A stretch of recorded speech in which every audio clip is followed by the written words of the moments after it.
take drugs and do smoking because of many reasons. Some of them are family issues, relationship problems, growing competition in schools and colleges when they feel loneliness, etc. Whether this can be a genetic problem too. But whatever the reason is, people should know that doing smoking and taking drugs does not solve any problem. In fact, this increases the problem in another manner. Smoking causes cancer. About 95% victims of lung cancer are heavy smokers. Smoking, the burning end of cigar, causes oral cancer.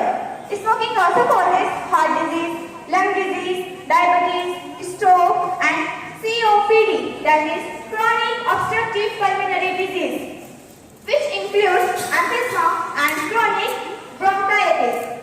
The stimulation of NACHRS in the nicotine results in the release of neurotransmitters in the brain.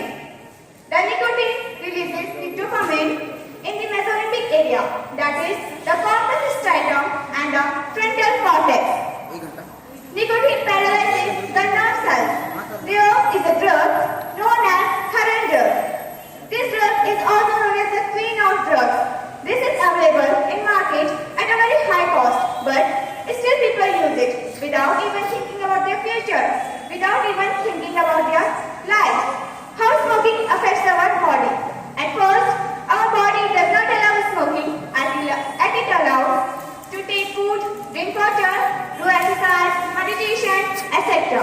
Hence, this is evident that our body does not need drugs, nicotine or tobacco at all. Smokers often feel pain and burning in their lungs and throat when they use it for the first time.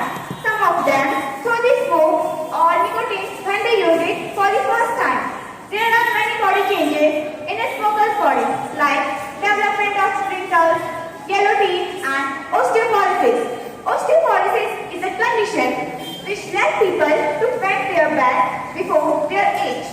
In this condition, our bones can break very easily. How to stay smoke-free? To stay smoke-free, the first thing which each and everyone can do is by having a willpower. If we will have a willpower, then no one can force us to do smoking. Suppose if I am doing smoking and if I will have willpower that I have not to do smoking, if another person will force me to do that, then I will not do that. Then only because of the willpower. The second thing which we can do is by taking NRTs. By taking NRTs, it will help us in reducing the cravings for nicotine. The third thing is by doing exercise, yoga and meditation. This will help us in two conditions. The first one, to stay smoke-free, and the second one, to have a strong willpower. If a child or a parent is smoking, in both the conditions, they are harming the child's future. Suppose a parent is smoking, in this condition also, the child is unable to concentrate in his studies. And if a child is smoking, in this condition also, he is unable to concentrate on his studies. He is not only destroying his future, but also destroying his life. Because of this, he will be able to be dead before his age. He will not get a successful life.